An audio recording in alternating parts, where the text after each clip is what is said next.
The iron-tipped Hunnic arrow that killed the Roman ambassador had been forged in a Roman legionary camp. The gold that paid for the funeral pyre came from the emperor's depleted treasury. Yet, it was neither the arrow nor the gold that would prove to be the final fatal betrayal. That distinction belonged to the small, cold-wrought dagger that now lay abandoned on the dirt floor of Attila's royal tent, proof that even the Scourge of God could bleed like a common man. The stench of blood and rendered fat clung to the silk-lined walls of the yurt, a luxurious cage transported halfway across the world. Outside, the great encampment of the Huns at the Tisa River hummed with the muted sounds of 1,000 watchful warriors. Inside, the silence was a heavy, suffocating thing, broken only by the ragged breaths of the Khan of Khans. Attila lay stretched out on his campaign cot, a leather bolster beneath his head. He was not a physically imposing man by the standards of his own giants, short, broad-chested, with the typical facial scarring of his people, but the coiled, lethal tension in his musculature was palpable, even in repose. The wound in his left side, just beneath the rib cage, was a neat surgical slice, already expertly sewn shut by a captured Gothic physician, whose hands trembled with the knowledge that a failed stitch meant a severed head. Aetius, general of the West and thrice consul of Rome, stood precisely 4 paces from the cot. He wore a simple, unadorned leather cuirass over his tunic, a deliberate choice to avoid the metallic gleam of Roman authority. He was not here as a conqueror, but as an emissary, a supplicant, and, ironically, a student. Aetius had spent his youth as a hostage among the Huns, and it was that intimate, scarring education that was now keeping the Western Empire from dissolving into dust. "Tell me, Roman," Attila rasped, his eyes the color of polished obsidian fixed on the general's face. "The physician assures me it was a Hunnic hand that plunged that blade, but a Hunnic mind rarely operates with such precise malice. Whose gold was the true poison?" Aetius did not flinch. "My lord, the truth is often as convoluted as the border treaties you and I have so laboriously constructed.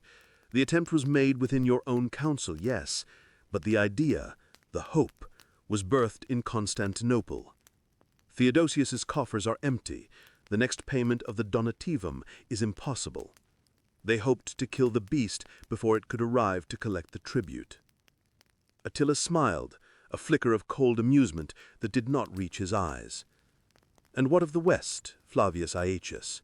Your emperor, the boy Valentinian, hides behind his mother's skirt. You are the true power. Did your hands stay clean?" The general met his gaze, the years of shared history and mutual suspicion laid bare between them. "I sent a warning, Attila, one you did not heed. Your death by treachery does not serve the stability of the West. If you fall, your empire fractures.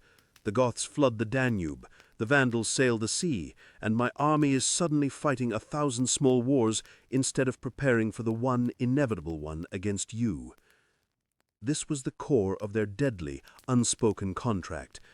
Aetius needed a single unified Hunnic threat to justify his own absolute power over the Roman legions and to keep the other barbarian tribes in check. Attila needed a weak but stable Roman West to bleed for endless tribute. They were 2 wolves sharing the same, ever-shrinking carcass of the world. "A generous sentiment," Attila conceded, pulling himself slightly upright with a grunt of pain. The movement was a deliberate show of strength, a declaration that the wound was merely an inconvenience. "I want to postpone it," Aetius said, his voice flat and practical. "Your recent actions on the Balkan frontier, the taking of the Monachium, the burning of Naissus, these were not raids for gold. They were a message. The East is weak, ready to break. If it falls, you will be on the doorstep of Italy. And then, Attila, the postponement ends." A heavy silence descended. The captured physician shuffled nervously by the entrance flap, desperate for the meeting to conclude.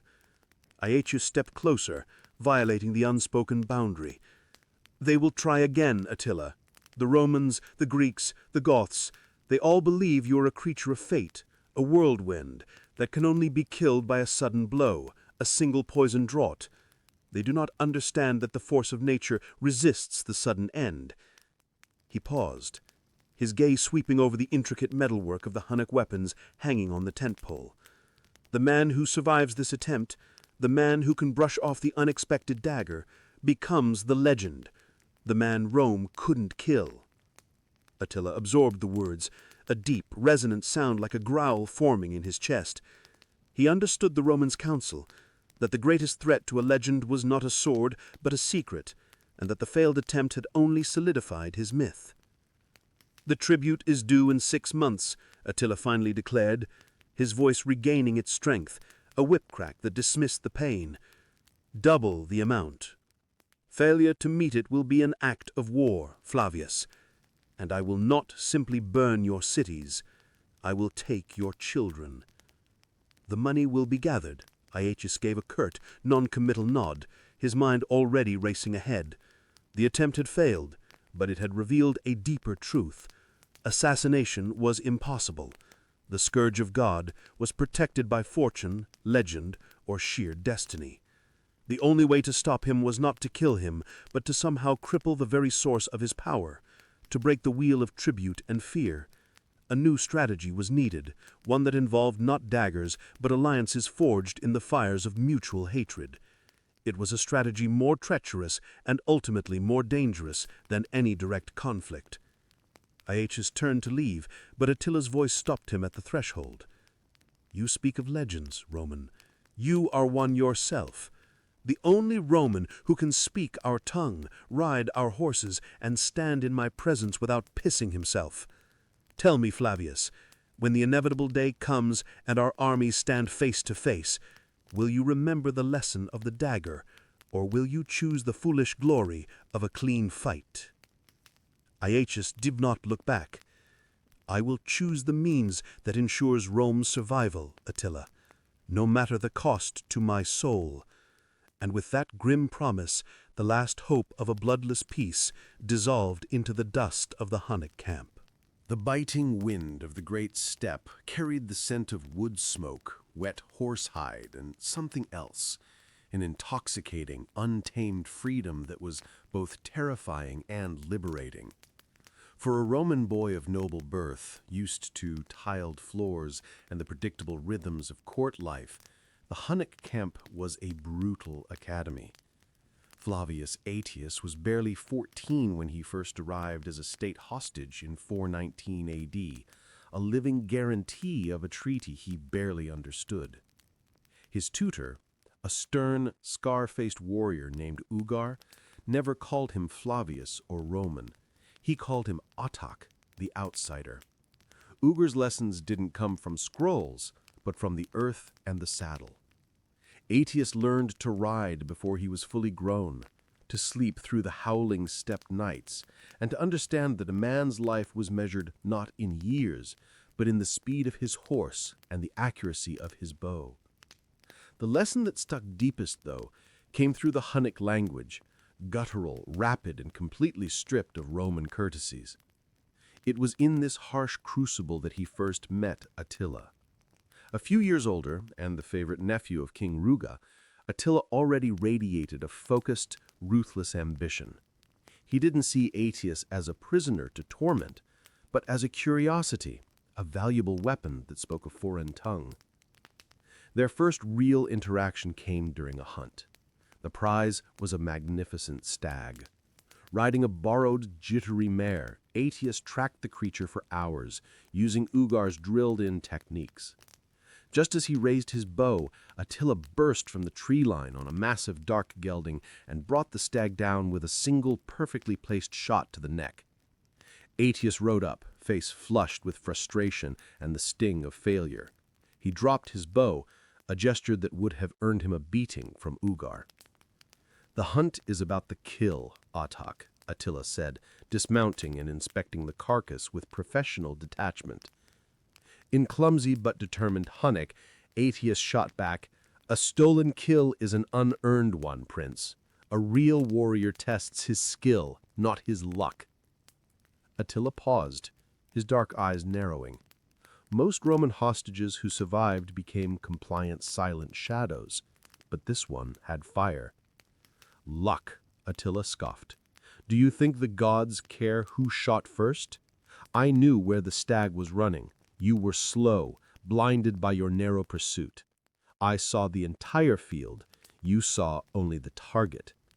That's the difference between a skirmish commander and a Khan. Attila tossed Aetius his own hunting knife. Skin it. You track like a Hun, now prove you can bleed the meat like one. If you want respect, take it. Don't beg for it. That moment set the tone for their relationship.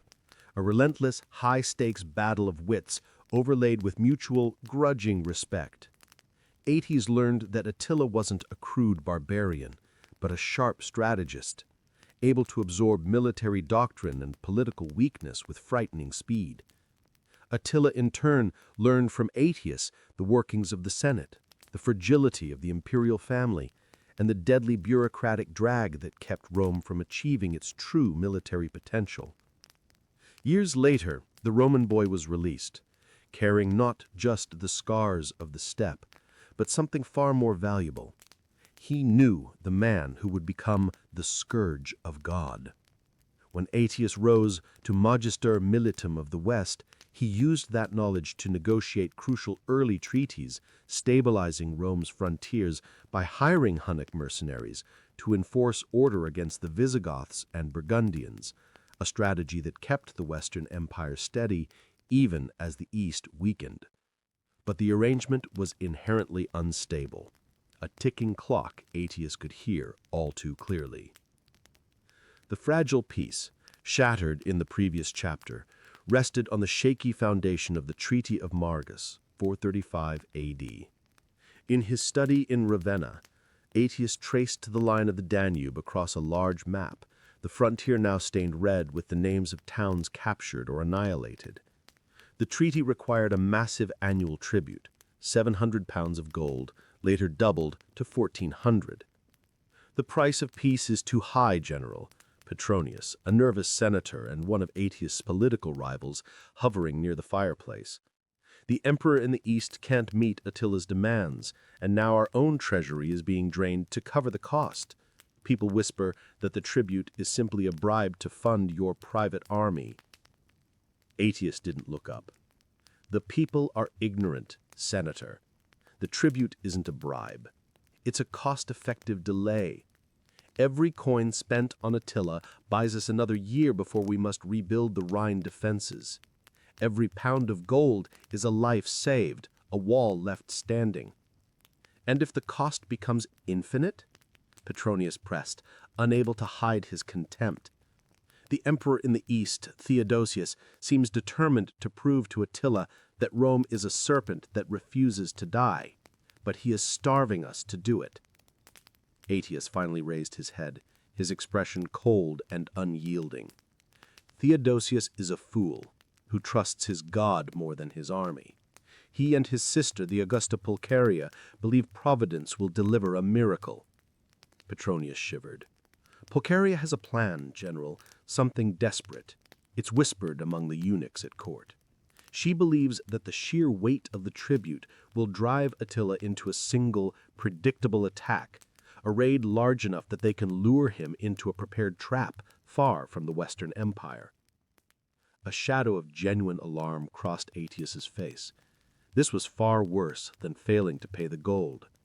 Theodosius and Pulcheria were deliberately trying to provoke Attila, to create an assassination opportunity by manufacturing a war.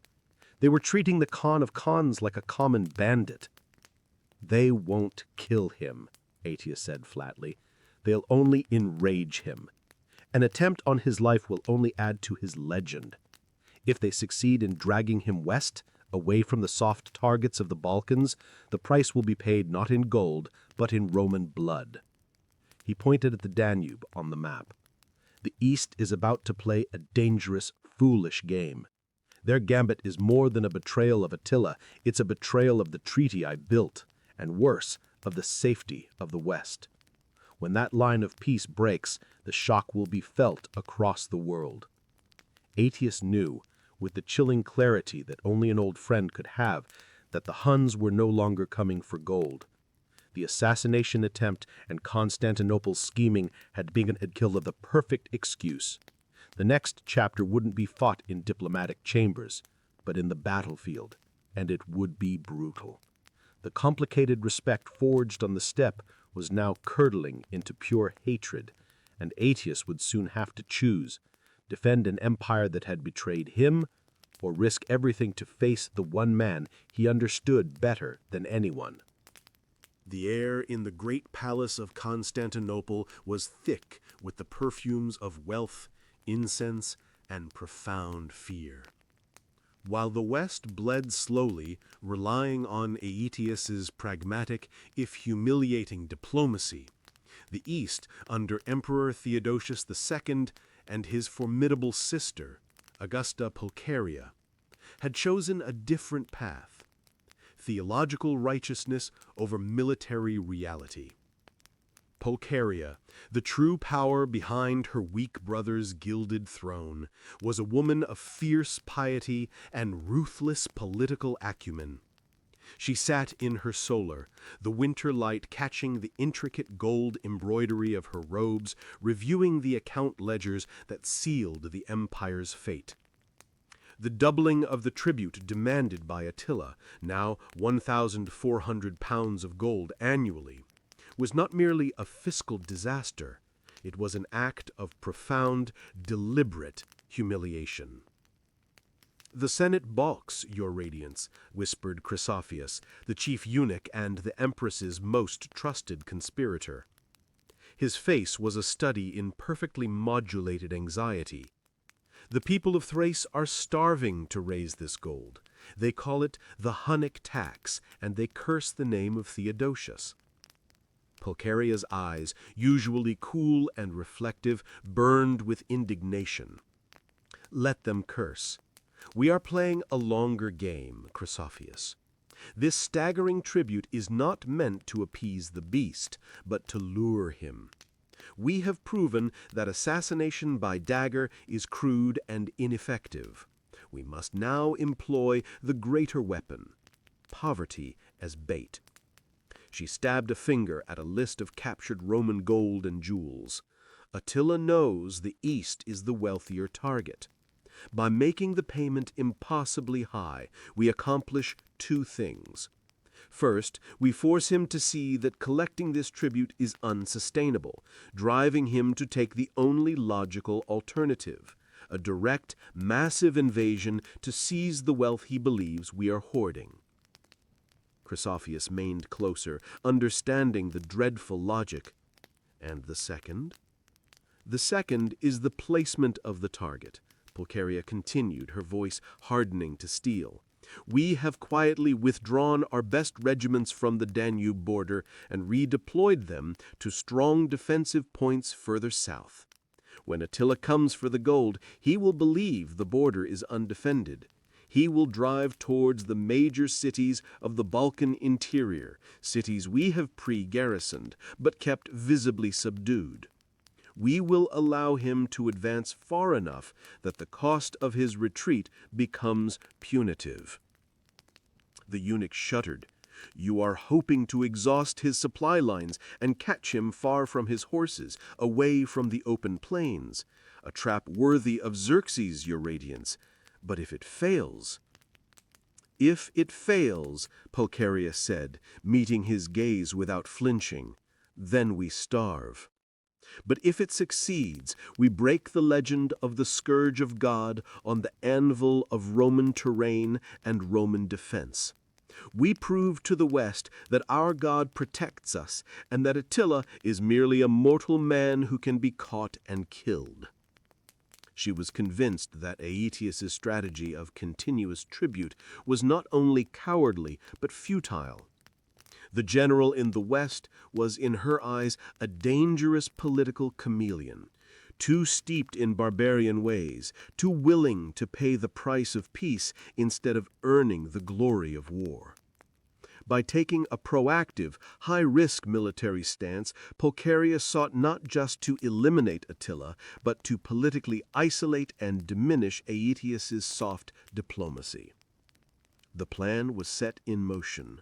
The massive, delayed tribute payments were finally sent, but accompanied by arrogant, overly legalistic letters from Theodosius, subtly challenging Attila's authority and legitimacy. The letters were designed to infuriate, promising the next payment would be even harder to come by, suggesting that the well of Roman wealth was drying up.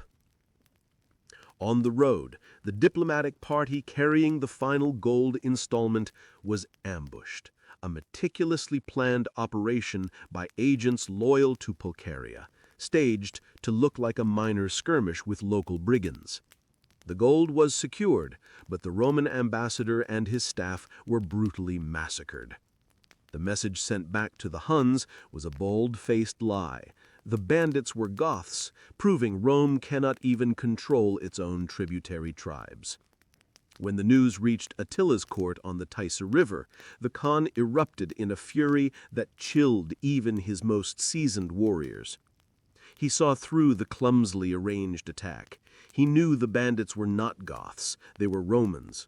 He understood the intended insult. Rome was not merely defaulting on the payment, it was actively mocking his authority. "They play me for a fool," Attila roared, kicking over a large bronze water basin. "They offer me the coin with one hand and strike my messengers down with the other. Theodosius sends gold, and his sister sends poisoned air. Aetius warned me of this treachery, and yet I listened to the promises of the Golden City." His council was divided. Some advocated for another round of negotiations. The loss of the tribute was substantial. Others, especially the younger, more ambitious warriors, demanded immediate, brutal retribution. Attila raised a hand, silencing the debate. "They want a single massive confrontation to end the tribute. They want to trap me in the soft belly of their territory. Fine. We will give them the confrontation they crave. But we will not march on the capital." He spread a map, a crude, painted skin detailing the major cities of the Balkan frontier. Their defenses are pulled back to protect their great cities. The smaller cities, the supply hubs, the fortified towns along the river, they think these are expendable. They are wrong. These cities are the arteries that pump life into the rest of the empire. He pointed to a specific point on the map, a city where the main roads converged and where a Roman weapons forge still operated. Naissus. "We will not chase their gold," Attila declared, his voice cold with absolute conviction. "We will destroy their ability to make the gold. We will teach them that the price of their treachery is not just a lost ambassador, but the annihilation of their entire defensive line. Prepare the host. We ride for the Danube, and we will leave nothing but ashes in our wake." The die was cast. Pulcheria's calculated risk had succeeded in provoking the attack she wanted, but in a location and with a ferocity she had fundamentally misjudged. In Ravenna, Aetius received the frantic messages from the east, detailing the rising mobilization of the Hunnic horde. The general read the reports, his face grim, recognizing the terrifying momentum of a predictable catastrophe. The peace he had so carefully maintained was shattered. "They have unleashed a storm they cannot control," Aetius muttered to his aide Majorian. "Attila will not be caught in their trap. He will bypass the garrisons and strike at the soft underbelly of their logistical chain." He knew the attack on Naissus was imminent, and that the Eastern Empire was about to suffer a crippling blow. But what worried Aetius more was the inevitability of the Hunnic advance. Once Attila had satisfied his vengeance in the east, he would turn his attention west, towards the only other available source of tribute. The failure of Pulcheria's assassination attempt and her subsequent foolish provocation had now made the Western Empire's defense a matter of immediate and desperate urgency. The smell of pulverized lime and scorched flesh hung over the valley like a pall. Naissus had not merely been captured, it had been surgically removed from the face of the earth. Attila stood on a rise overlooking the ruins, the wind whipping his long, oiled hair. Where once had stood a thriving provincial capital, a strategic intersection of 5 major roads, a hub for Roman trade, and the birthplace of the great Emperor Constantine, there was now only a vast, smoldering graveyard. The city walls had been breached and systematically dismantled, the stone towers reduced to rubble heaps. Not a single building stood higher than a man's chest. Attila had ordered the annihilation of the water system, ensuring the site would be uninhabitable for generations. The Eastern Empire's grand gambit had backfired with devastating speed. Their prepared garrisons, positioned further south, were bypassed, rendered irrelevant by Attila's swift, direct strike at the nerve center of the Balkan provinces. The few regiments that raced north to intervene were caught on the open road and utterly routed, their scattered survivors joining the frantic retreat. "They thought to bait me with gold and trap me with their mountains," Attila remarked to his commander, Onegesius, surveying the devastation. "They forgot that a city cannot flee." "The scale of the destruction is profound, Khan," Onegesius noted, his voice colored with a mixture of awe and concern. "The fear will spread faster than any rider. No city north of Adrianople will dare resist now." "Fear is the final tax," Attila agreed. "Now the East understands that if they cannot pay the gold, they will pay in permanent ruin. Their gamble has failed, their god has ignored them, and their general Aetius has proven powerless to stop me." Attila had deliberately focused on destroying infrastructure and population centers, not on seizing territory. He did not want to rule the East. He wanted to destroy its economic capacity to resist. Having effectively crippled the Eastern Roman Empire, he now faced a pivotal choice: continue pushing toward Constantinople or pivot west toward the relatively untouched wealth of Italy. In Ravenna, Aetius received the reports of the destruction with a sinking heart. Naissus was not just news, it was the inciting incident that ended the uneasy peace and began the war of conquest. His old friend, the calculating barbarian, had become an unstoppable force. The general sat alone in his study, the marble cool beneath his fingers. He had kept the Huns at bay for decades through a constant, exhausting stream of diplomacy, threats, and costly tribute payments. Now, the East had squandered that carefully constructed delay. His aide, Majorian, entered, carrying a sheaf of dispatches. "General, the Emperor Valentinian is calling an emergency session of the Senate. The public terror is immense. They believe Attila will turn west next, possibly bypassing the Alps entirely and sailing from Dalmatia." "Attila does not trust the sea," Aetius said dismissively. "He trusts the speed of his horses and the weakness of our legions. The immediate threat is not an invasion, but political fallout." The political fallout was swift. The Roman Senate, panicked by the thought of Attila sacking Rome, was already turning on Aetius. His years of compromise, of paying the tribute, were now seen not as statesmanship, but as enabling the enemy.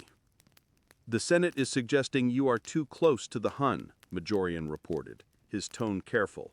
"Petronius and the others are whispering that you advised Attila on the soft targets, that you allowed the devastation in the east to solidify your own position in the west." Aetius clenched his jaw. It was true that Attila's movements had been exactly what Aetius had predicted, giving the senators a perfect pretext for suspicion. The general was now in an impossible bind. defend the corrupt court that distrusted him, or watch as the empire he swore to protect was systematically dismantled. Valentinian is weak, Aetius said, but his mother Galla Placidia holds the strings. Get me an audience. I must convince her that the only way to save Rome now is to accept the alliance I propose. The general's mind raced through the options. He had no army large enough to face the unified Hunnic horde in the open field. Attila, his fury unsated, and his reputation now magnified tenfold by the ruin of Naissus, would soon demand a final, crushing tribute from the West. Aetius knew his old adversary's strategy: destabilize the enemy's alliance structure before the final blow. The Visigoths, Aetius stated, striking his desk. They hate us, but they fear Attila more. They are the only viable army in the West capable of facing the Huns. Our strategy is simple, Majorian, though perhaps impossible. We must go to King Theodoric in Toulouse and force an alliance between two mortal enemies. He looked at the map, tracing the long, vulnerable borders of Gaul. The stakes had never been higher. His intimate, adversarial knowledge of Attila, the very thing that had saved Rome through diplomacy, was now his greatest weapon and his greatest liability. He could try to kill Attila, a futile, suicidal mission, or he could play the long, desperate game, sacrificing every principle of Roman tradition to forge a terrifying, fragile coalition that might have a chance. Aetius made his choice. It was the choice of a pragmatist, a survivor, and a Roman who knew that to fight the devil, one sometimes had to lie in bed with another. Prepare the fastest horses, Aetius commanded. We ride to Gaul. The peace is over, the war is here. And if we fail to unite the barbarians, Attila will consume us all. The inciting incident was complete. The collapse of the Eastern Empire's defense, fueled by Pulcheria's treacherous gambit, had forced Aetius into a desperate, existential race to forge the only alliance that could possibly halt the Scourge of God. The chess match was officially underway.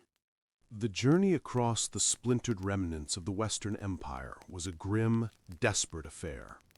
Aetius, accompanied by a small, trusted contingent, rode with punishing speed through the mountain passes and past the fortified manors of the terrified aristocracy. The shadow of the Huns, freshly draped in the ashes of Naissus, traveled faster than any courier.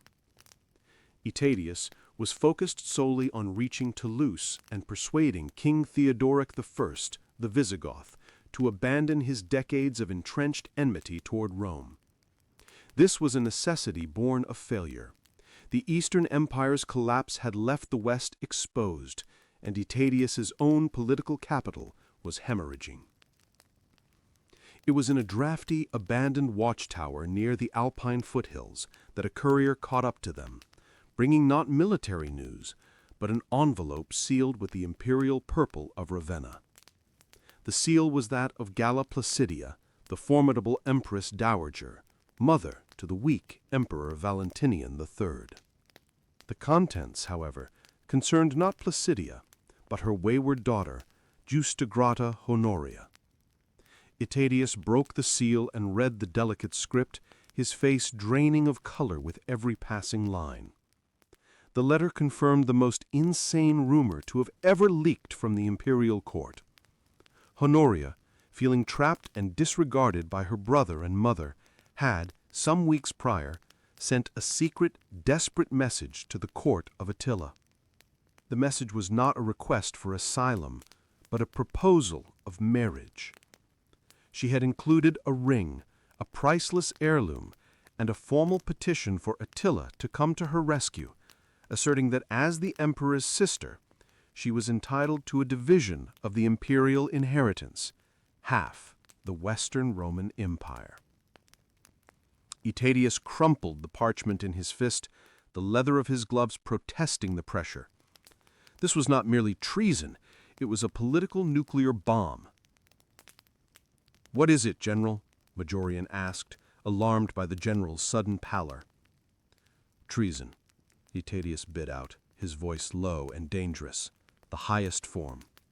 "The emperor's sister, Honoria, has offered her hand and half the West to Attila." Majorian stared in disbelief. "She is mad.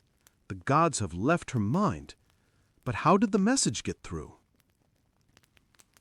"Undoubtedly through the same disaffected court officials who whisper that I am a Hunnic sympathizer," Aetius replied, throwing the crumpled letter into the brazier. "Placidia has only just intercepted the final report and the accompanying ring. The damage is done, Majorian. This is worse than any siege." The implications were catastrophic. Until this point, Attila's claim against the West was based solely on unpaid tribute, a manageable monetary demand. Now he had a legitimate, Roman-endorsed claim to territory. Honoria's desperate act had given the Scourge of God a legal pretext to invade, transforming a punitive raid into a war of succession, a claim Attila would exploit with ruthless precision. "We must suppress this immediately," Majorian insisted.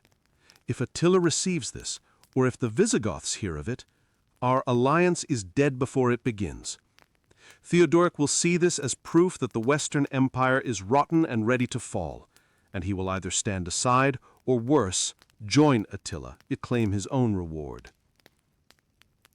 Aetius paced the cold stone floor, running his hand through his close-cropped hair, a Roman style that contrasted sharply with the long locks of the Huns. "It is impossible. If we reveal it, it legitimizes her claim and humiliates Valentinian. If we keep it secret, Attila will reveal it for us at the most damaging moment. Pulcheria's folly created the war, but Honoria's folly has created the Casus Belli."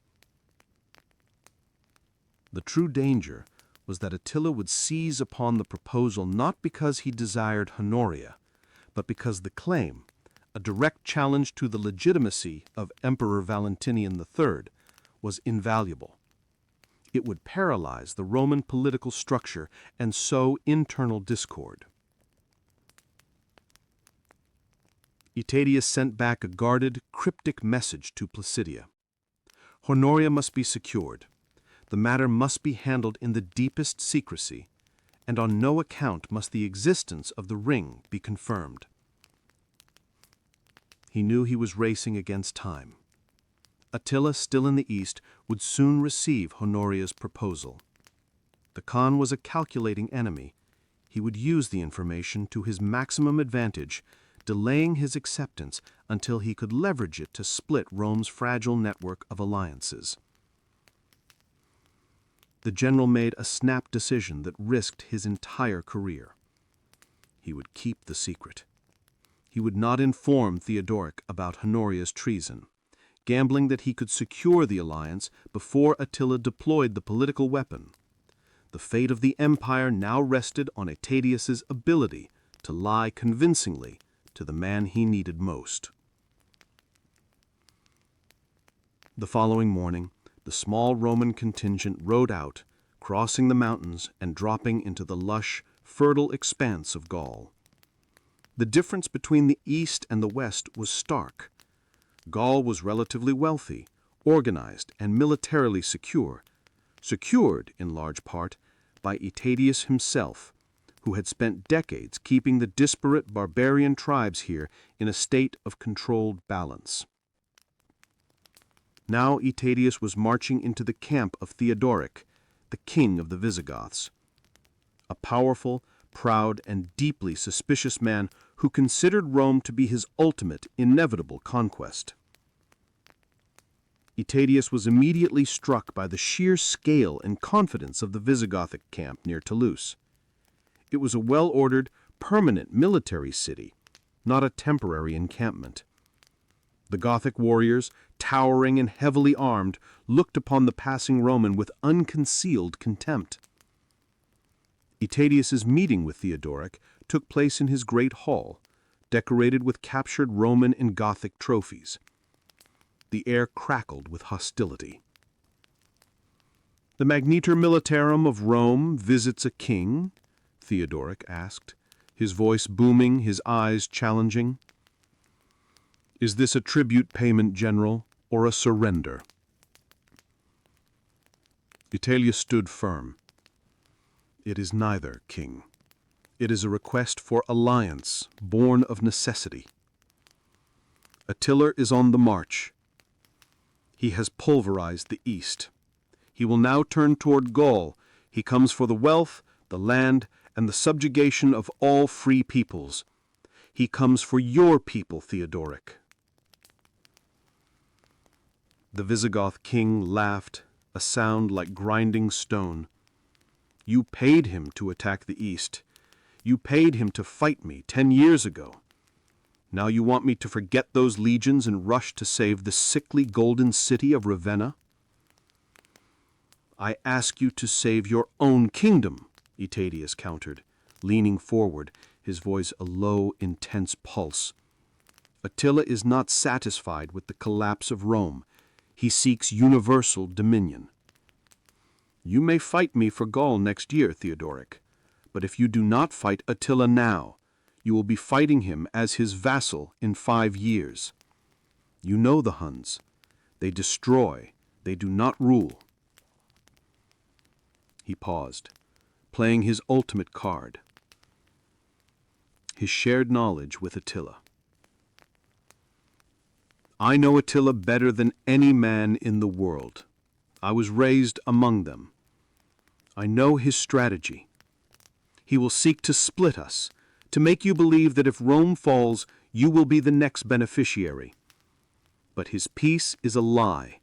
His ultimate goal is to enslave all the tribes under the Hunnic boot." The Visigoth king's smile faded. Aetius's words, spoken with the authority of someone who had seen the inner workings of the Hunnic machine, struck a nerve. The king hated the Roman general, but he respected the truth in his assessment of Attila. "Give me proof of your sincerity, Roman. The Visigoths do not ride for free. What is the guarantee?" Aetius had no gold to offer, no legions to promise. He offered the only thing he had left, the political weight of the West, and the promise of a future shared resistance. "The guarantee is the survival of our children," Aetius said, his words raw with the desperate gravity of the situation. "Attila is coming for Gaul. He is not coming for gold. He is coming to claim a bride and half the Western Roman Empire." The general had gambled and revealed a half-truth, but he dared not mention Honoria's name. He allowed Theodoric to believe the Huns were merely fabricating a ridiculous claim to land. Theodoric, believing the alliance with the Visigoths was a diplomatic victory, but one built on the thinnest veneer of necessity. Aetius knew King Theodoric's loyalty was conditional and his hatred for Rome deep-seated. The coalition, Romans, Visigoths, and a patchwork of smaller, fractious tribes like the Burgundians and the Alans was a powder keg that Attila needed only a spark to ignite. The spark arrived 2 weeks later, delivered not by a diplomatic envoy, but by a Hunnic scout riding a spent horse into the northern reaches of Gaul. The scout carried a demand, addressed to the noble Attila, bridegroom of Honoria, Caesar of the West. Attila, still positioned on the fringes of the now crippled Eastern Empire, did not march immediately. He sent a single, devastating message to Theodoric that he was coming to claim his promised bride, Honoria, and her dowry, all of Gaul. He assured the Visigothic king that the Hunnic war was against Rome alone, and that once the Western Empire was divided, Theodoric would be free to rule Aquitaine in peace under Hunnic protection. The message arrived just as Aetius and Theodoric were discussing deployment strategy. Aetius read the Hunnic boast, the blood freezing in his veins. Attila had not just exposed Aetius's lie, he had weaponized it. Theodoric rose from his throne, his face a mask of towering rage. "You lied to me, Roman. You told me this was a fabricated claim to land, a barbarian insult. But Attila claims the emperor's own sister as his bride. He claims a legitimate political right to be here." "It is a pretext," Aetius shouted, stepping forward. "She sent a ring, a desperate, foolish gesture, but the Roman Senate immediately annulled the proposal. Attila exploits her madness to create a casus belli and split our alliance. You know his mind, king. He desires not a Roman wife, but the total subjugation of the Goths." "Why did you conceal the truth of the sister?" Theodoric thundered, his hand resting on the pommel of his enormous jewel-encrusted sword. "To save your own emperor's reputation? To make me fight your war?" The atmosphere in the great hall became instantly lethal. Aetius stood alone before the Visigothic king and his armed guard, relying only on his reputation and the cold, hard truth of necessity. "Yes," Aetius admitted, his voice dropping to a harsh, cutting whisper. "I concealed it because you would have seized upon the weakness of the imperial family to attack Rome yourself, leaving Attila unopposed. I played for time, king. Now Attila has forced the issue. Look at his demand. He claims all of Gaul. Does that sound like a friend seeking a peaceful partition? He wants your land, your army, and your head." He pointed to a map of Gaul, tracing the Roman roads that led from the Rhine. "Attila will cross the Rhine at the quickest, most unpredictable point. He will not commit to a siege until he has broken our field army. His first priority will be to prevent the merging of our forces." The sheer audacity of Attila's claim, coupled with Aetius's chilling certainty regarding the Khan's movements, finally tipped the balance. Theodoric hated Aetius, but he feared the loss of his dynasty more. "You speak the truth, Roman, but only when you must," Theodoric said, slowly easing his hand away from his weapon. "We march, but understand this. Our alliance ends the moment Attila is defeated. Then we settle our own debts." The invasion began in spring 451 AD. The Hunnic host, an immense, terrifying wave of horsemen and tributary warriors, Ostrogoths, Gepids, and others, poured across the Rhine. The sheer speed of the invasion was breathtaking. Attila did not bother with the traditional Roman defensive lines. He moved like a plague, consuming all in his path. The city of Metz was overwhelmed and sacked. The great Christian center of Paris was spared only by the desperate, miraculous intervention of a local saint, Genevieve, who convinced the terrified populace to trust in a spiritual defense rather than flight. But the true target quickly became clear.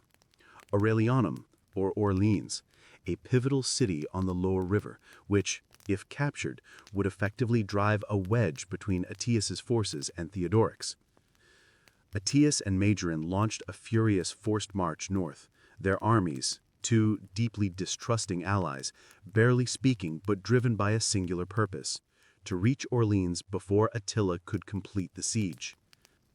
Aetius wove with Majorin at the head of the small Roman contingent, constantly reviewing the terrain. He knew the Huns would avoid any fortified city that could resist a quick assault, but Orleans was a crucial military objective.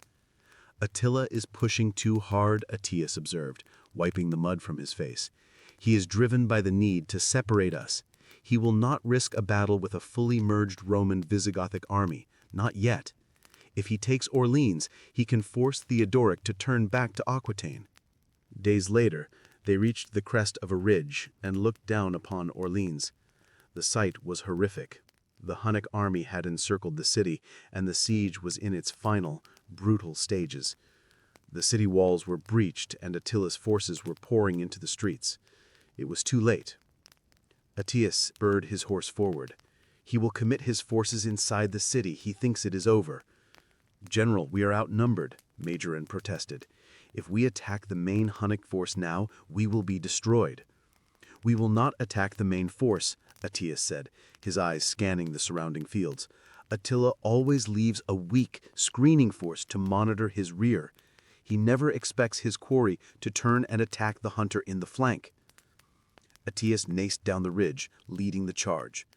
The Roman Visigothic army slammed into the Hunnic rear guard like a battering ram. The shock was complete. The Hunnic troops, already focused on the carnage inside Orleans, were caught completely unprepared.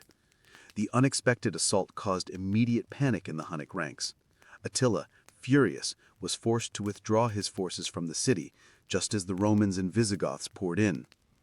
The citizens of Orleans, mere hours from being massacred, were saved. Attila's immediate reaction was not of despair, but of chilling calculation. He pulled back his main host rapidly and deployed them on a vast, open expanse of rolling ground in central Gaul, known as the Catalaunian Plains. He had failed to split the alliance, but he had successfully manipulated Aetius into giving him exactly what he wanted: a clean, open field for the decisive battle. Aetius, standing amidst the cheering, grateful citizens of Orleans, felt no triumph. He knew that by saving the city, he had merely postponed the inevitable. He had been forced to commit his army, and Attila was now waiting on the plains, ready to deliver the final, crushing blow. "He is preparing the final test," Aetius told Majoran, his voice hollow. "He knows our alliance is fragile. On the plains, the cavalry reigns supreme, and he is ready to face the combined armies of the West, using their own internal friction to destroy them. The chess match has become a bloody test of wills." The Catalonian plains stretched out before them, a vast, subtly undulating expanse of grass and scrub, broken only by shallow depressions and the occasional copse of ancient oaks. It was a battlefield tailored for Attila. The flat, firm ground was a canvas for Hunnic speed, a launch pad for the terrifying, arrow-shooting whirlwinds that had humbled the world. Aetius arrived with the Roman and Visigothic coalition to find Attila not charging, but waiting. The vast, ominous lager of the Huns, a sea of canvas, wood, and 1,000 tethered horses, sat centered on the eastern edge of the plain. Attila was conserving his strength, waiting for the psychological decay that always preceded his victories. He was testing the patience of the fragile alliance. This was the first lesson Aetius had learned as Atak on the steppe. The Huns' greatest weapon was not the arrow, but the enemy's broken will. Aetius's counter-strategy, therefore, was simple: deny Attila the open field and deny him the momentum. Aetius ordered his forces to avoid the center of the plain. Instead, he deployed the Roman Allan contingent to hold a narrow, treacherous line along a series of low-lying marshes, fed by the Marne tributaries. This ground was unfavorable to infantry, mucky, wet, and difficult to stand on, but it was lethal to heavy cavalry. A Hunnic charge, their main terror weapon, would become a bogged-down mess of floundering horses. The deployment of the supporting tribes was equally delicate. The Visigoths, under King Theodoric, were positioned on the right flank, anchored to a small defensible ridge. The crucial and most untrustworthy contingent, the Alans, were placed squarely in the vulnerable center, commanded by their own king, Sangiban. Aetius knew Sangiban was capable of treachery. Placing him in the center ensured that if he defected, he would be crushed by either the Visigoths or the Huns, making defection a suicidal choice. Attila did not take the bait of a full assault. For 3 days, the armies stared at each other. The tension in the Roman Gothic camp was a palpable, brittle thing. The Visigoths, accustomed to the swift, decisive melee of their own warfare, grew restive. "Why do we wait, Roman?" demanded Theodoric of Aetius, gesturing toward the stillness of the Hunnic camp. "They sit like scavengers waiting for a kill. We have the numbers now. Let us crash into them and break the nerve of this scourge." Aetius stood before the king, his posture unwavering. "That is precisely what he wants, king. He seeks to draw you out, to force us to commit to a charge across the plain where his light cavalry will ride around us, firing and isolating your troops. He will not charge us on this marshy ground. He knows the terrain." He spoke with the authority of shared experience. Attila will use his auxiliary forces, his Ostrogoths and Gepids, to launch probing attacks. He is testing our lines, trying to find the point where our alliance splits. If we waste our main strength on these skirmishes, we lose the main battle. Theodoric remained skeptical, but he agreed to hold the line. Attila's first probe came at dawn on the fourth day. It was a massive wave of allied Ostrogothic heavy horsemen, sent to shatter the Roman Allan lines along the Marsh. The Hunnic host was not a unified army, but a collection of forces bound by Attila's will, and he often used his subordinates as expendable tools. The attack hit the marshy ground and immediately lost its cohesion. The horses struggled, the riders found their spears useless against men who knew how to plant their shields in the soft mud. The Roman archers, safely deployed on slightly higher ground, rained arrows down on the now stalled cavalry. The battle raged for hours, a confined, brutal spectacle of mud and steel. The Visigoths, watching from the ridge, chafed at their inaction. They saw their Gothic kin, the Ostrogoths, being butchered by the Romans and Alans. "The Goths are bleeding," cried Thorismund, Theodoric's fiery son. "They are Goths. We should ride to aid them, or at least finish them." "They are bleeding because Attila sent them to bleed," Attila countered sharply. "He is spending their lives to measure the depth of the marsh and the quality of our steel. He is learning our range. Do not allow their blood to cheapen your own discipline, Prince. Every Ostrogoth who falls is a life saved in our main ranks." By noon, the Ostrogoths were routed, having paid a horrific price. Attila, viewing the battle from a distance, saw the failure and did not commit his core Hunnic forces. He was furious, not at the loss of men, but at the sheer inconvenience of Aetius's defense.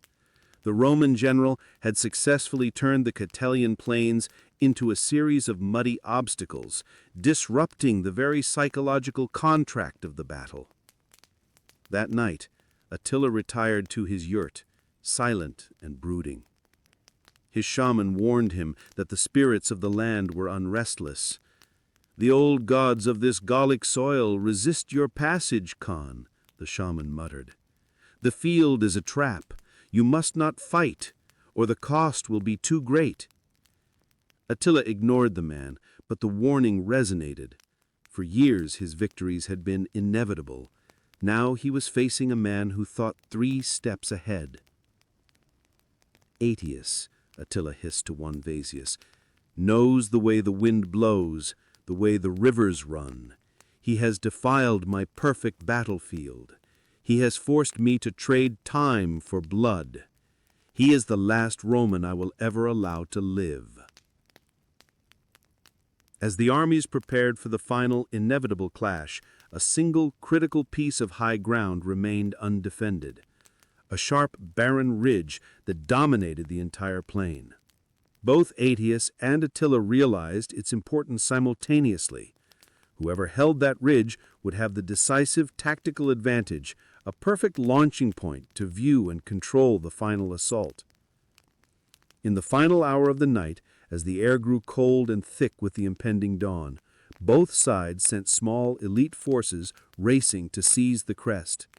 The skirmish that followed was silent, savage, and desperate, a brutal clawing for elevation fought entirely in the dark. Aetius's Roman auxilia and Visigothic skirmishers, fueled by the general's precise intelligence, reached the crest moments before the Hunnic vanguard. The ensuing fight was fought with short swords and axes, slipping and scrambling on the rock-strewn slope. The Hunnic party was repelled, forced to retreat down the slope. Aetius received the news before sunrise. He now held the ridge. He had forced Attila to fight on unfavorable terrain, spent his auxiliary forces, and secured the high ground. The final confrontation was inescapable, but Aetius had bought Rome the best possible chance.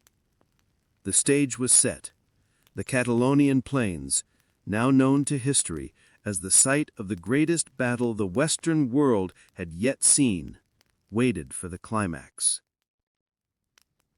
The day of the battle dawned under a sickly yellow haze, the air still heavy with the scent of the previous skirmishes. The Catalaunian Fields stretched out, ready to absorb the blood of nations. Attila's army was massive, estimated at close to 200,000 warriors, Huns, Ostrogoths, Gepids, and a dozen lesser tribes, a tide of lethal mounted fury. Aetius's coalition matched them in number, but was far less cohesive. Roman legions, Frankish foot soldiers, Alans, and the proud, volatile Visigoths. The tactical geography was set by the fight for the central ridge. Aetius had secured the high ground, a position he reinforced with his most disciplined Roman infantry and artillery. Attila, recognizing the disadvantage, delayed his attack until the 9th hour, a classic Hunnic maneuver designed to throw the enemy into chaos at sunset, forcing them to fight or flee in the darkness. But Aetius knew the trick. He had already spent the morning cementing the loyalty of the Alan contingent, who were placed in the vulnerable center between the Romans and the Visigoths. The Khan chose his own position carefully. He would command the center of his line, flanked by his trusted Ostrogoth allies on the right and the Gepids on the left. The decisive thrust was aimed not at the fortified Roman lines, but at the Alan's center, hoping to break Sengabin's shaky loyalty and split the coalition in two. When the Hunnic war cries finally pierced the air, the sheer, crushing noise of the advance was overwhelming. Attila himself rode into the fray, a man possessed, his presence galvanizing his entire army. The battle began with a catastrophic clash in the center. The Alans, under immense pressure from the sheer weight of the Hunnic attack, wavered instantly. King Sangabin, true to Aetius's fear, lost his nerve and began to pull his troops back. The Hunnic wedge sliced deep into the allied center, threatening to separate the Roman right from the Visigothic left.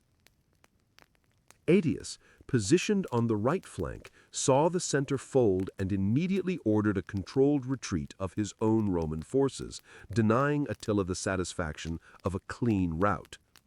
Simultaneously, he sent a frantic, urgent messenger to Theodoric, who commanded the Visigoths on the high ridge.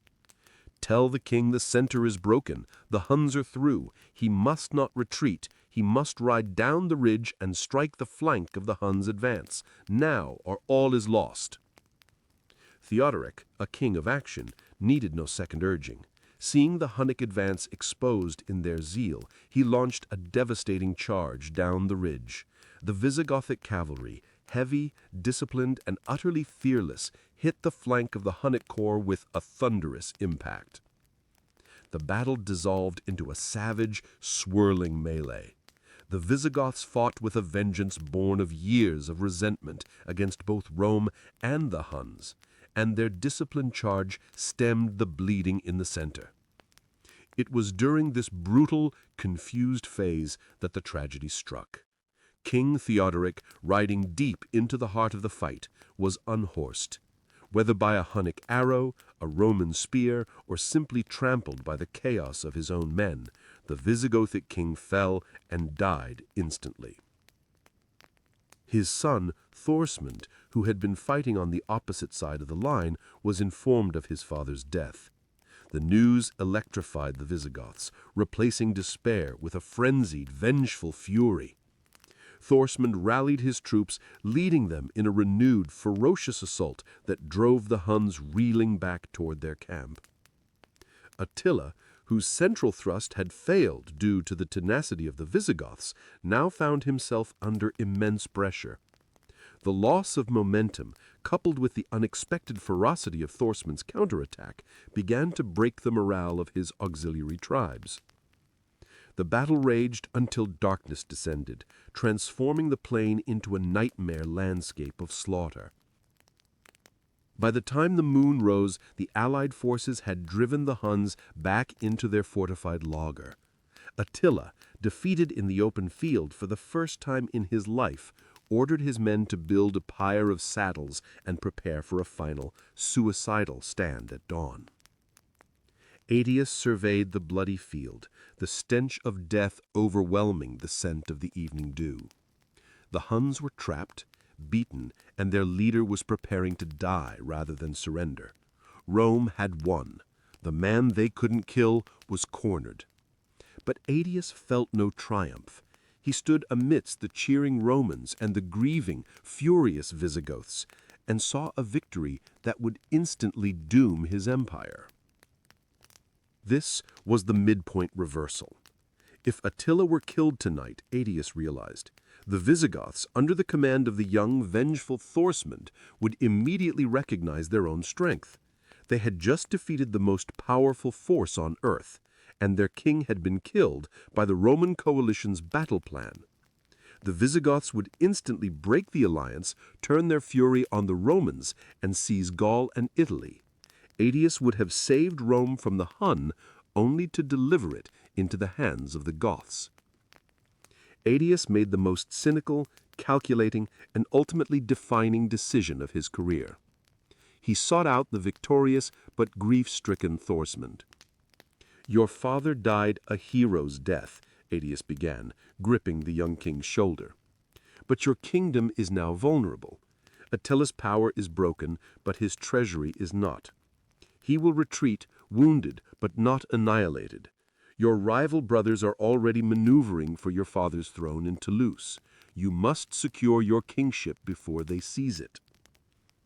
He convinced Thorsmund that the greater threat was not the wounded Attila, but the internal instability of the Visigothic succession. Aetius argued that chasing the Huns was a waste of time and men. He painted a terrifying picture of political instability back in Aquitaine. Thorsmund, torn between vengeance and the necessity of preserving his throne, listened to the Roman general. Aetius had gambled on the young king's dynastic ambition. The next morning, as Attila waited grimly for the final assault, he watched in stunned silence as the Visigothic forces began to pull out, riding south to Toulouse. Aetius then ordered his own Roman forces to block the northern roads, not to trap Attila, but to prevent the Huns from realizing the Visigoths had left until it was too late. He created the perfect illusion of continued siege. Finally, Aetius opened a narrow, unguarded path to the east. He allowed the man Rome couldn't kill to escape. Attila recognized the maneuver immediately.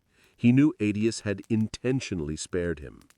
The Khan's rage curdled into a cold, terrifying understanding. Aetius had not fought to destroy the Huns, but to keep them alive as a necessary check against the Goths. The hatred deepened, fueled now by a profound, mutual recognition of the other's political genius.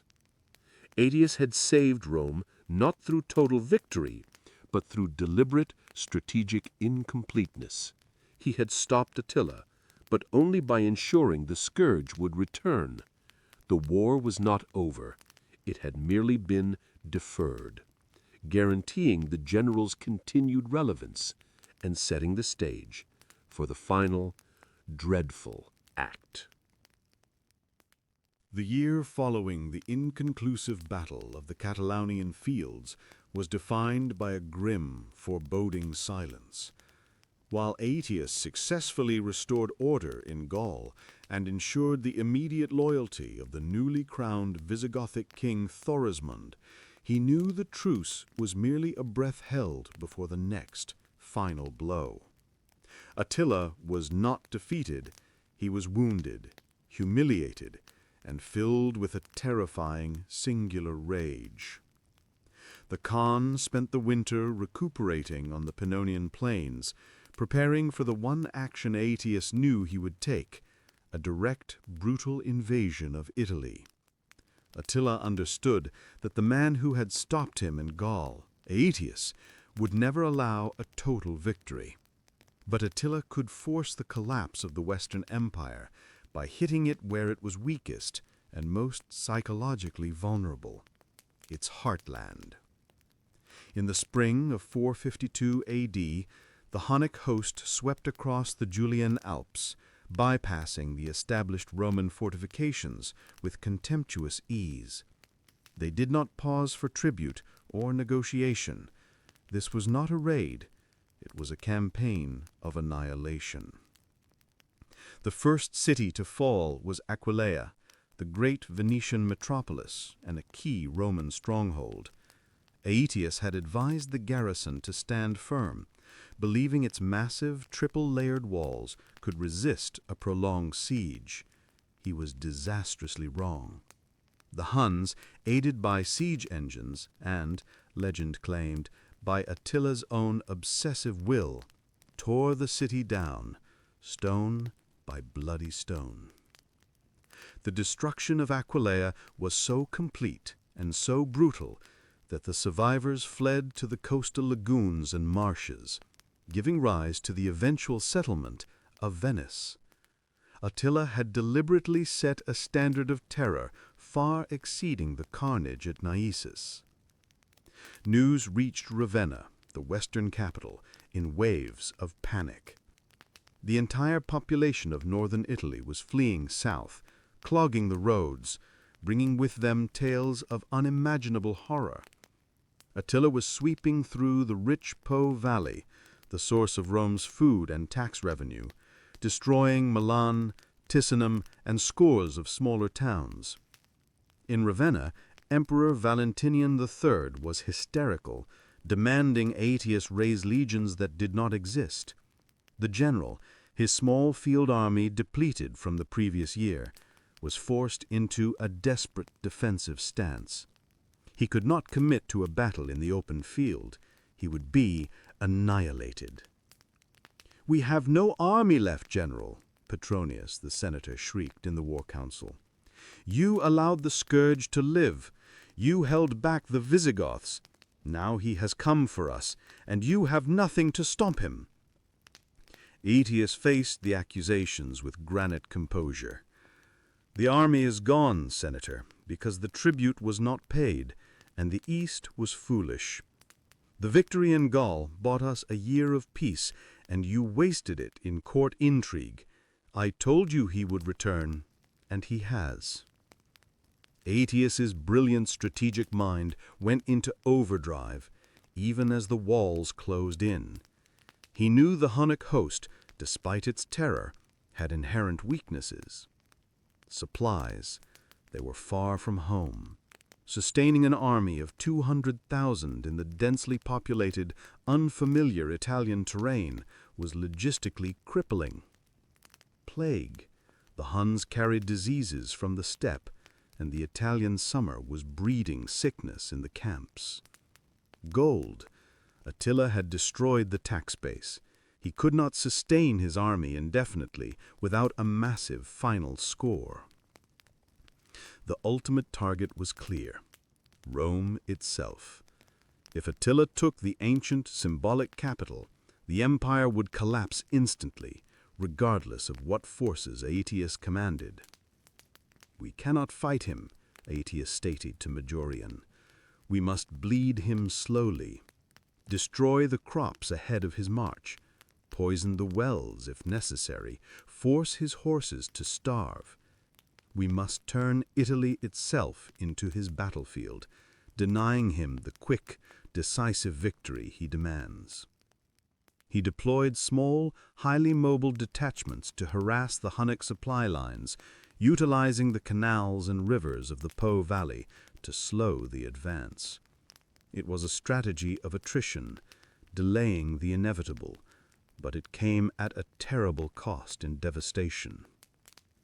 As Attila approached the river Mincio, the northern gateway to the plains leading to Rome, the panic in the capital reached its zenith. Valentinian, fearing a complete collapse, contemplated fleeing to Constantinople. The Senate, meanwhile, began preparing to offer Attila an immense ransom, everything they had left. Aetius, his heart heavy, knew that even the massive gold payment would not stop the Khan this time. Attila came not for gold, but for vengeance against the spirit of Rome embodied by the man who had outwitted him. His final maneuver was not military, but deeply political and psychological. He advised the terrified Senate to send an embassy not of generals or politicians, but of men whose moral authority was absolute. Attila does not fear armies anymore. He fears the curse of legend. He fears the gods. He must be persuaded that if he takes Rome, his own destiny will turn against him. Aetius knew he could not save Rome with a sword. He would have to save it with a prayer, a threat, and a well-placed lie. He stayed behind, guarding the remnants of the court and the crucial passes, gambling that his absence would force Attila to reconsider his ultimate enemy. The stage was set for the climax, the meeting between the Scourge and the Vicar of Christ. The river Mincio, a swift, cold tributary, marked the final line of defense for Rome's inner plains. Attila paused his massive host here, not out of caution, but out of a deep, uneasy superstition. The devastation of northern Italy was complete. Milan's splendor, Ticinum's strength, all lay in ruins. But as they approached the ancient symbolic soil of Rome itself, a spiritual gravity seemed to pull at the Khan, slowing the relentless momentum that had carried him across Europe. He sat his horse, a magnificent black stallion, on the riverbank, surrounded by a heavy guard. The tension was palpable. The air was thick with the oppressive heat of the Italian summer and the growing, sickly scent of the camp fever that had begun to plague his army. Across the narrow river, a small Roman delegation awaited, dressed in simple white and purple robes. There were no soldiers, no generals, no symbols of military resistance, a deliberate tactic of humiliation and spiritual challenge orchestrated by Aetius. Leading the group was Pope Leo I, the Bishop of Rome. He was not a commanding military figure, but his presence was a moral bulwark. His face, etched with authority and piety, held none of the fear that had gripped the emperor. Attila recognized the trap. They offered him no battle, only a choice between gold and a curse. The scourge of God does not negotiate with priests, Attila growled to his chief adviser, Onegesius. He is more than a priest, Khan, Onegesius murmured, his eyes constantly scanning the river. He is the voice of the city's god. And remember the advice of your own shamans. The spirits of this place are not like the steppes. This is ancient, perilous ground. Attila finally rode across the shallow ford, his horse splashing through the cold water. He dismounted, meeting Leo I face to face on the muddy bank. The tension was palpable. The exchange was not a negotiation, but a duel of wills. Pope Leo I spoke not of gold or legions, but of history and divine judgment. Great King, you are welcome to Italy, but I urge you to consider the fate of those who have challenged this holy city before you. Attila scoffed. Do you speak of the countless tribes my people have crushed? Your words are air, old man. I speak of Alaric, the Visigothic king who sacked Rome 40 years ago. He took the gold, he took the power, but he did not live to enjoy it. He died mysteriously soon after, plagued by disease and madness, his entire kingdom thrown into chaos. His final resting place was a secret burial beneath a river, for fear his corpse would be defiled. This city is protected, Attila. Those who take the gold live. Those who take the city are struck down by the wrath of its god. The word struck Attila with an unnerving force. The story of Alaric was a well-known, dark cautionary tale among the barbarian tribes, a warning against spiritual overreach. Attila had always viewed himself as destiny's instrument, but he suddenly saw a terrifying future. A glorious, sacrilegious victory, followed by a mysterious, degrading death that would shatter his legend. The pressure mounted from his own ranks. Aetius's agents, acting in complete secrecy, had spent the last 2 weeks infiltrating the Hunnic council. They had not offered gold to fight, but gold to counsel retreat. Onegesius stepped forward, addressing his Khan with calculated loyalty. "My lord, the pontiff speaks of a greater truth than gold. Furthermore, our scouts confirm the plague in the camp grows worse. The supply trains are depleted, and the countryside is empty. The Romans have already burned the crops and scattered the livestock." A second advisor, his hand still warm from Aetius's hidden bribe, chimed in. "And the Visigoths, Khan? They did not pursue us in Gaul, but what if Aetius has now struck a new treacherous pact with them? If we are mired in a siege of Rome, we risk being trapped between the city and a massive Gothic army coming from the north." Attila looked from the unwavering priest to his fearful yet loyal-sounding advisors. He saw Aetius's shadow in every argument. He knew the supply issues were real. He knew the plague was real. He knew the Visigoths were a genuine, unpredictable threat. And he realized that if he failed in taking Rome, he would not just lose his life, but the political currency that made his empire whole. He had destroyed the East and humiliated Aetius in Italy. He had proven his wrath. Now, total victory risked total annihilation by spiritual forces and unseen enemies. Attila slowly drew his horse's reins taut. The decision, though painful, was made with characteristic ruthlessness. "You speak of the fate of Alaric. I will not share that fate. Tell your emperor this: the scourge of God has been appeased, but the debt of the Western Empire has not been paid."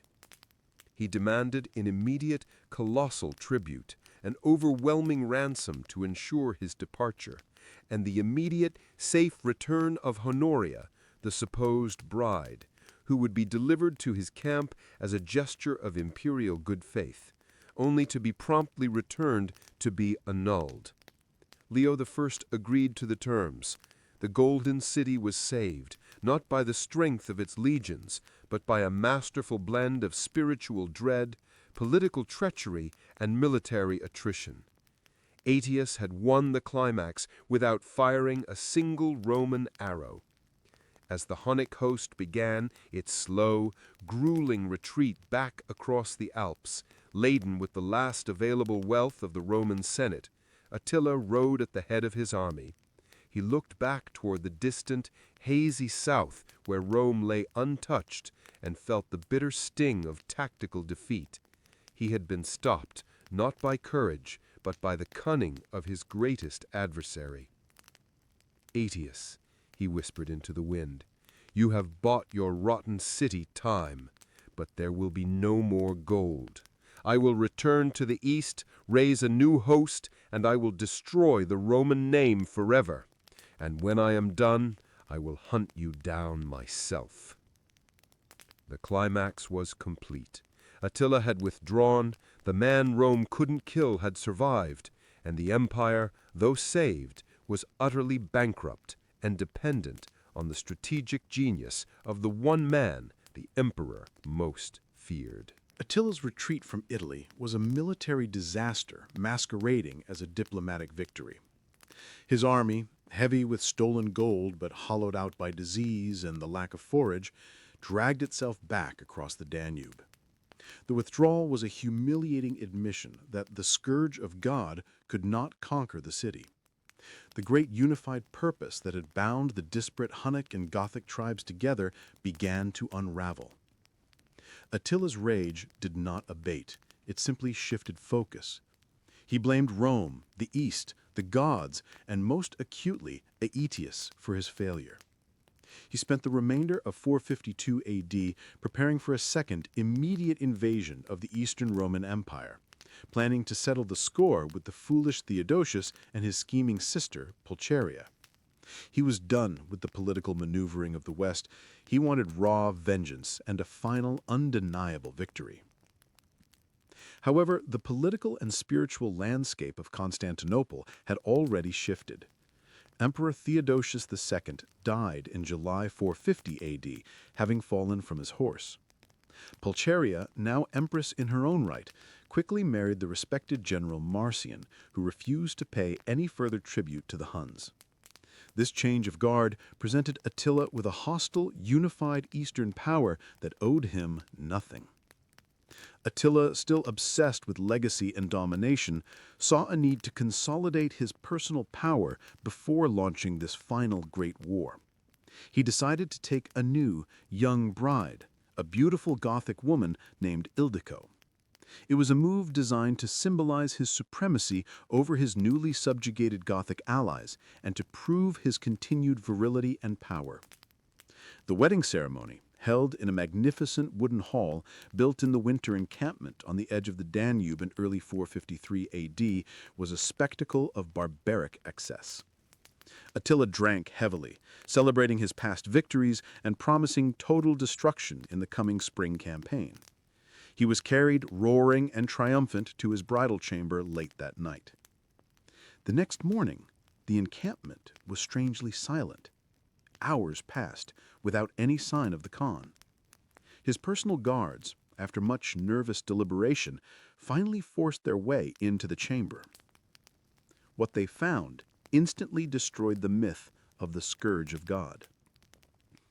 Attila lay dead on his marriage couch, his face rigid, his expression suggesting immense pain. Young Ildiko sat weeping beside the bed, terrified and untouched. There were no visible wounds, no signs of a struggle. The sheets were soaked not with blood from a fight, but with the Khan's own lifeblood. A massive hemorrhage had erupted from his nose and mouth, suffocating him in his sleep. The official Hunnic version was that the great Khan, felled by a sudden unseen illness, had succumbed to a massive hemorrhage during his drunken wedding night. The truth was, and remains, a dark, ambiguous whisper of history. Was it a simple rupture caused by excessive drink and high blood pressure? Was it a stroke? Or was it, as whispered by fearful Roman agents across the empire, a final, perfect act of assassination, a slow poison administered by an unseen hand? Regardless of the means, the death of Attila the Hun, the man Rome couldn't kill with daggers, armies, or plagues, occurred in the most ignoble, anticlimactic way possible. On his back, drowned in his own blood, felled by an unseen enemy on his wedding night. The immediate reaction was chaos. The core Hunnic tribes mourned their leader with a ritualistic, furious display, cutting their hair and gashing their faces. But Attila had left no single clear heir. His sons, Elik, Dingmizich, and Ernok, immediately began to fight over the succession. The meticulously constructed Hunnic empire, bound together only by the terrifying will of one man, shattered instantly. The subjugated tribes, the Gepids, the Ostrogoths, and the Rugians, seeing their chance, rose up in massive, coordinated revolt. Aetius, back in Ravenna, received the news with a cold, professional calm. He was not surprised. The man who flew too high was always subject to the fall. Attila's death was the ultimate, final vindication of Aetius's strategy of delay. By not killing the Khan outright at the Catalaunian Fields, Aetius had allowed the internal rot of the Hunnic Empire to finally consume itself. The Scourge of God was gone. Rome was safe. Aetius stood as the undisputed savior of the Western Empire. He had outwitted the greatest threat the world had ever faced, preserving Rome for another generation. He now commanded the loyalty of the Western armies, held the ear of the Visigoths, and oversaw the recovery of Gaul. But Aetius understood the dark, cynical nature of the Roman court better than anyone. His success was not a guarantee of safety, it was a guarantee of his own doom. The man who wielded absolute power, even in the name of salvation, could never be trusted by the weak, jealous men who occupied the throne. The last Roman who could defend the empire was now the only man the emperor needed to fear. The final threat to Aetius's life would come not from the steppe, but from the marble halls of his own capital. The death of Attila in 453 AD ushered in a brief, illusory dawn for the Western Roman Empire. The subsequent collapse of the Hunnic dominion, as Attila's sons squandered their father's legacy in civil war and were routed by the revolting Gepid and Ostrogoth tribes, meant the greatest existential threat to Rome had been neutralized. The man who orchestrated this salvation was Flavius Aetius, the Magister Militum. He stood at the height of his power. He was the undisputed master of Western military affairs, the personal ally of the Visigoths, and the architect of Rome's survival. He had successfully restored order in Gaul and received the grateful submissions of numerous minor tribes, all while maintaining the dignity of the imperial throne. But his triumph was his executioner.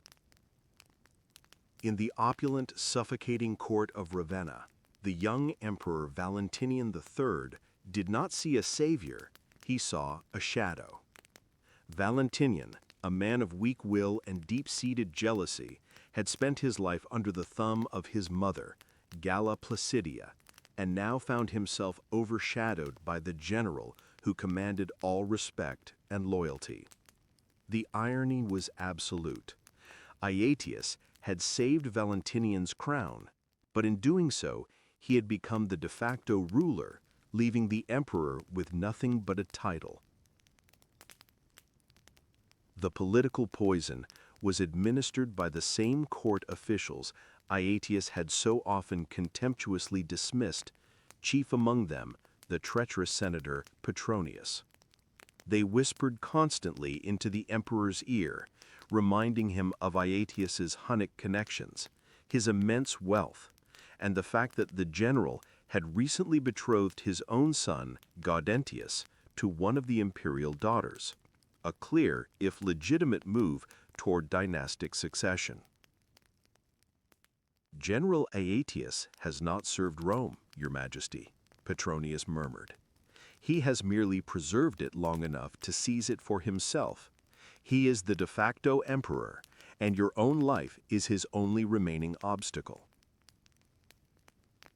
Valentinian, easily manipulated and terrified by the general's sheer competence, finally succumbed to paranoia. He saw the prophecy of a usurper not in the barbarians outside the walls, but in the most powerful Romans standing inside them. The final act of betrayal occurred in the imperial palace in Ravenna in September 454 AD. Aetius was summoned to the palace ostensibly to deliver a financial report regarding the ongoing military tribute. He arrived, guarded by only a few trusted aides, completely unsuspecting. He had saved the emperor's life too many times to fear a Roman sword in the emperor's own court. Aetius began his report in the throne room, speaking with his characteristic practical clarity about the necessity of securing the Danube frontier now that the Huns were scattered. Valentinian listened, his eyes vacant, his hand gripping the hilt of a sword he rarely carried. When Aetius finished, the emperor suddenly erupted, his voice shaking with a lifetime of resentment. "You speak of frontiers and money, but you speak not of the power that belongs to me. You manipulate me, you command my armies, and you have sought to marry your son into my family to steal the final right of my title." Aetius stared at the emperor, realizing the fatal error of his trust. He tried to speak, to reason, to appeal to the years of shared danger. "Your Majesty, I serve only the security of Rome. My purpose—" He never finished the sentence. Before his astonished guards could react, Valentinian III drew his sword and with a desperate, clumsy lunge drove the blade into Aetius's chest. The general fell backward, the sword of the emperor, the crown he had fought so hard to protect, delivered the final, fatal blow. Valentinian, panicked and hysterical, then commanded his chamberlain, Heraclius, to finish the general's defenseless body. Flavius Aetius, the victor of the Catalaunian Fields, the man who had outwitted Attila and saved the Western Empire from utter collapse, died on the marble floor of the imperial palace, killed by the weakling emperor whose life he had preserved.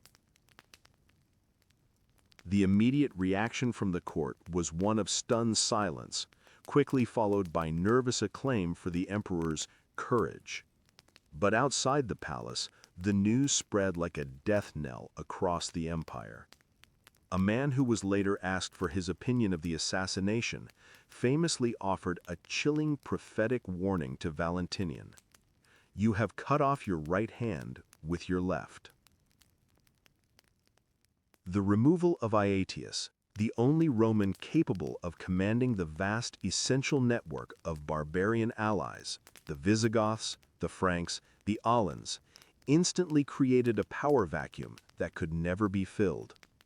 The loyalty of the allied tribes was to Aetius personally, not to the weak emperor. 5 months later, Aetius's former Gothic bodyguard, loyal to the slain general, assassinated Valentinian III as the emperor watched a display on the Campus Martius. The assassination plunged the Western Empire into immediate, fatal chaos. Without Aetius, Rome could no longer command its borders or control its allies. The floodgates opened. The ultimate irony of the series was complete. Attila, the Scourge of God, the man Rome couldn't kill with steel or poison, ultimately died because the fragile bonds of his own empire failed him. Conversely, Aetius, the man who killed the Scourge's empire, was himself killed by the rotting corruption and paranoia of the Roman system he had saved. The title, Attila, the Scourge of God, the man Rome couldn't kill, proves true in its darkest sense.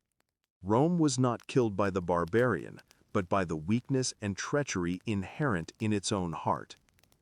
Aetius's death signaled the final, terminal decline, leading to the sack of Rome by the Vandals just 2 years later, and the eventual dissolution of the Western Empire. The Scourge was defeated, but the city died anyway, a victim of its own fatal embrace.